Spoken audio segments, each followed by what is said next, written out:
Thank you, everybody, for spending a few minutes this afternoon talking about identifying passive intermodulation sources located in buildings and finding sources outside of antenna systems.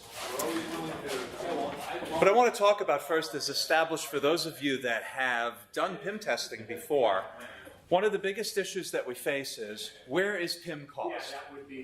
Is there PIM coming from the tower site, inside of the tower, in the construction area, or is there PIM coming from something external to the tower?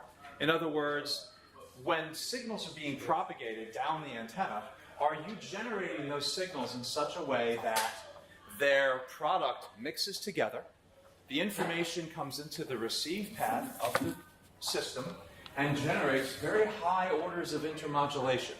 What is intermodulation? It's the effect to the customer is my system does not have good quality audio, video, bit error rate, poor call service, dropped calls, and we use a tester that mimics a base station to create passive intermodulation. Well, we can create it and find out where the problem is inside of the system, but we also need to know where it exists outside. Oftentimes, a tower contractor will take something as simple as a piece of steel wool.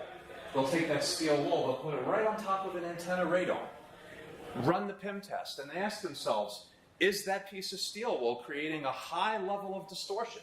Well, if it is, PIM is right here, right at the antenna source. Great way to fix it. You know that it's at the source, repair the construction site behind it, everything's fine. But what about when the PIM source is outside of the antenna? What if the antenna is sitting on this roof and it's pointing down to a subscriber base and the antenna has a 30-degree beam width and the PIM tester says your problem is 45 feet away, 50 feet away? Well, is it here, or here? I don't know. I need a way to quickly locate that the PIM is not coming from the antenna, but is somewhere outside of the antenna. And the way we do that is with a combination of spectrum analysis and PIM testing. So what we do is we generate a base station test. We take two signals, run them up through the system into the antenna. Those signals mix together. When they mix together, the amount of energy that comes in contact with some piece of metal that is not similar turns into a diode. It electrically and RF turns on and becomes active. That energy goes into the base station and causes the problems in a network. Well, when it's outside of the system, we take a spectrum analyzer with a PIM wand, and using fast sweeping and scanning, we capture the information generated by the PIM tester, and we locate exactly where the problem is located. To do that, if you've ever done PIM testing before, the process for a contractor or a carrier looking to get closeout is fairly straightforward. You choose the right test frequency. Is it LTE, upper or lower? Is it PCS, AWS, WCS, cellular? Once you choose the right frequency matching the system you're testing, you measure the PIM. If there's a PIM problem, you turn to distance to PIM to see, is it outside of the system? If it's outside of the system, you mark the PIM sources. Where are they? What's causing them? This is where we use the PIM hunter. We cover the sources with an RF barrier, something that blocks the PIM from happening. So if there's more than one PIM source, you might be doing this several times.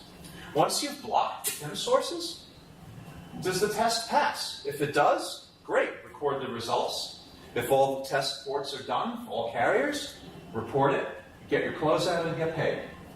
When it doesn't occur, and it doesn't pass, now we've got to go back, remeasure that distance to PIM, and find where the error is located.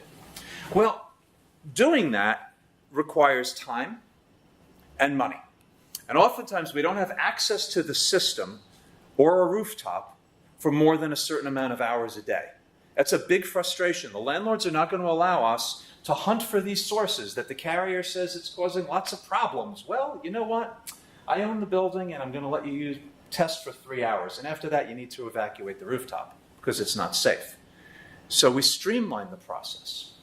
One technician runs the PIM tester, while another person out on the rooftop takes this PIM wand with a spectrum analyzer set to sample very, very fast energy and walk along the system to see where the problem is.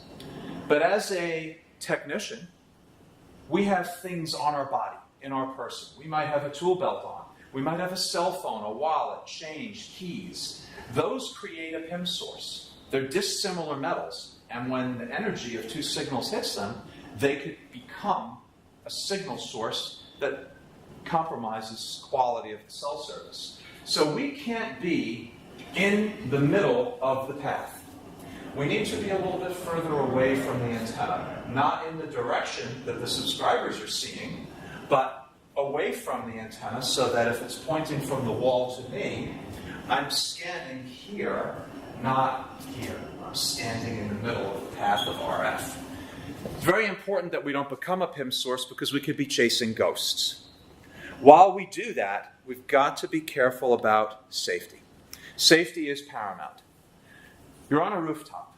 It's easy to become tunnel visionized, focused on, I got to find the problem, I've got to fix the problem. Well, you do that and you don't realize I just walked into a high voltage line, or I just walked to the edge of the roof. So we talk a little bit about some of the types of antennas, the types of gain, and how far away you have to be. As a rule of thumb, if there's a full power antenna system on a rooftop, I want to stay 2 or 3 meters away from the antenna. The reason you want to do that is oftentimes you're wearing RF safety monitors if you're in a high RF environment, but when you're testing for PIM, the tester is pulsing very fast. So an RF safety monitor doesn't accurately measure energy you're being exposed to. But if you are 2 meters away from the antenna, you're not being exposed to energy that can harm you, even at full power. The other aspect about safety is physically making sure you use the appropriate processes, that OSHA-certified equipment is being used, that if I am hanging off of a rooftop, I have a tether. I'm lanyarded in so that I don't have to be concerned about falling. If there's a ladder or a stairwell, I've got it properly marked off.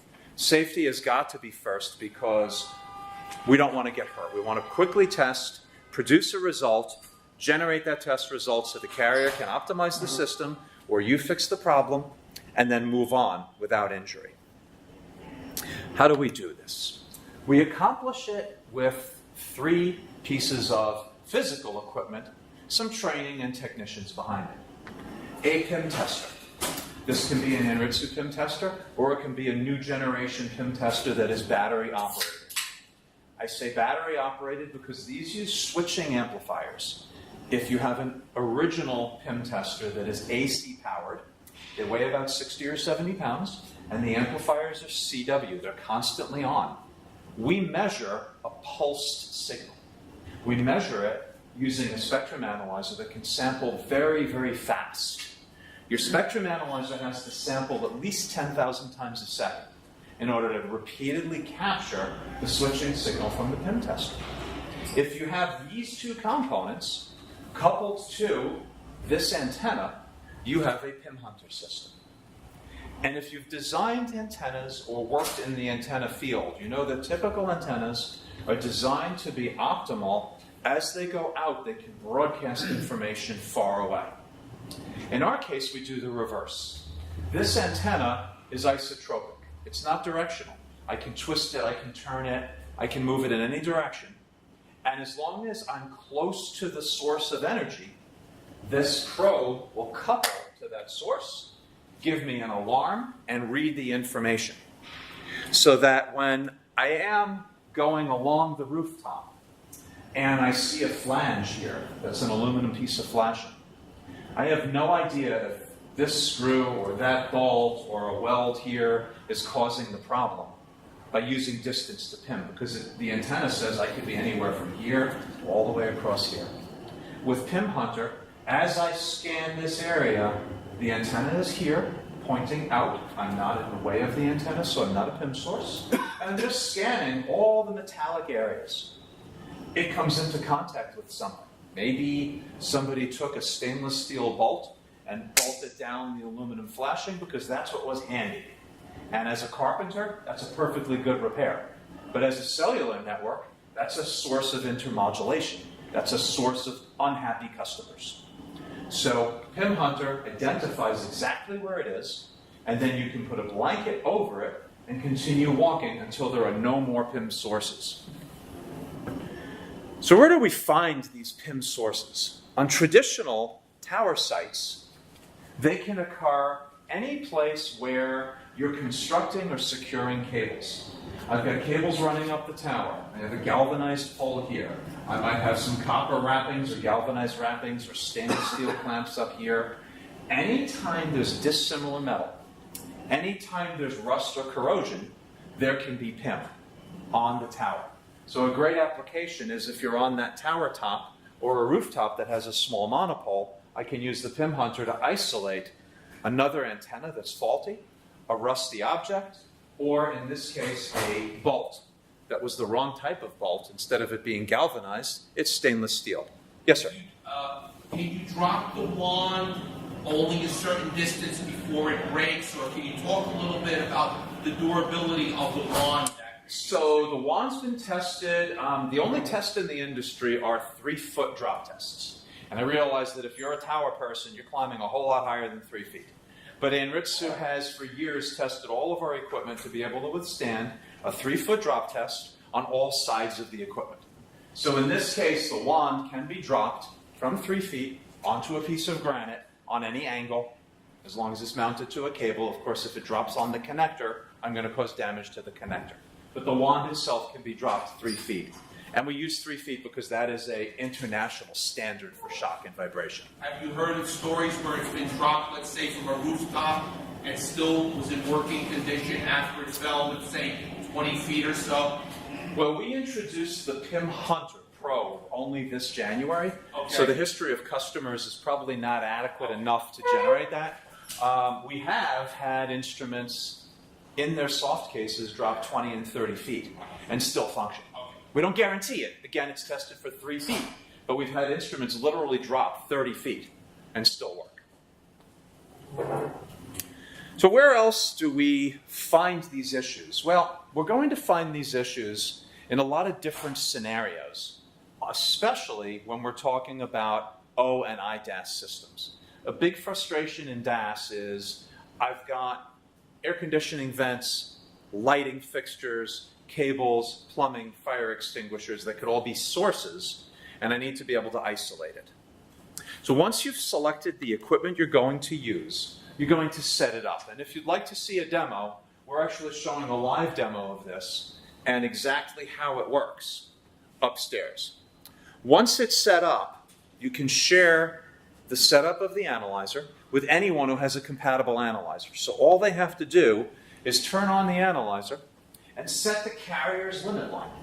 Every carrier has a line that says, if it passes this line, you have a PIM problem, you better fix it.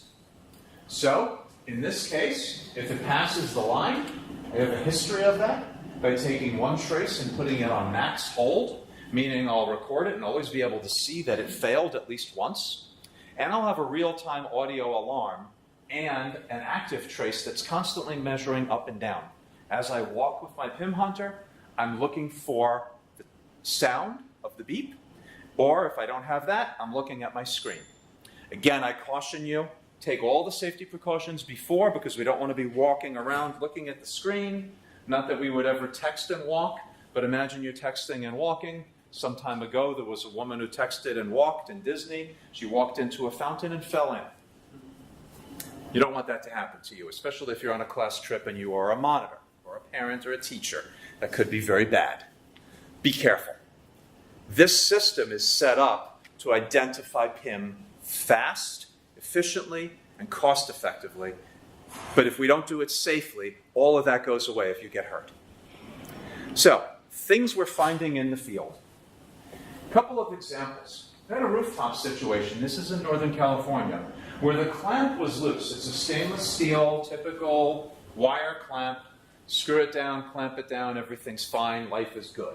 Except, when it loosens up due to weather. So typical procedures if you're using a clamp like this might be to take a little bit of paint or nail polish or silicone and silicone the bolt down. Maybe that wasn't done. This clamp was loose. It was loose below the antenna. If you're familiar with antennas, antennas radiate energy.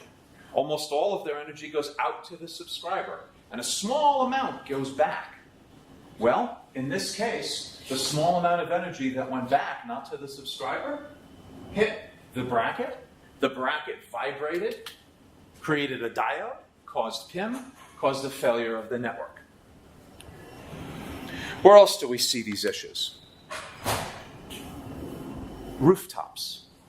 Not just what you can see, but what if the underlayment, the tar, the concrete, had some water seep underneath it, and underneath here on the floor was a rusty bolt in the path of the antenna that caused PIM. Distance to PIM told us the PIM is outside the system 30 feet away. You walk 30 feet away, everything is clean. You take out your PIM hunter, you start scanning the ground, and lo and behold, an alarm goes off on the floor. You can't see anything beneath the tar paper, and you certainly can't lift up the tar paper. The landlord will probably evict you and take your tower down. So we need a method to identify the obscure PIM, the problem that I can't see, the problem underneath the roof.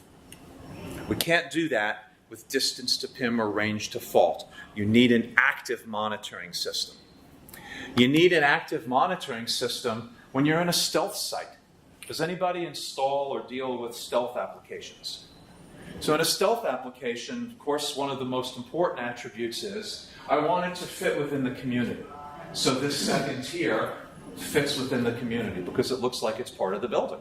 So we spend a lot of time aesthetically making sure it matches. Except when you have a problem where there was a bolt. On the opposite side of the stealth panel, outside looks beautiful. On the opposite side of the panel, there was a bolt sticking out that became electrically active, causing PIM. So putting a PIM blanket on it significantly dropped the PIM. Yes, sir?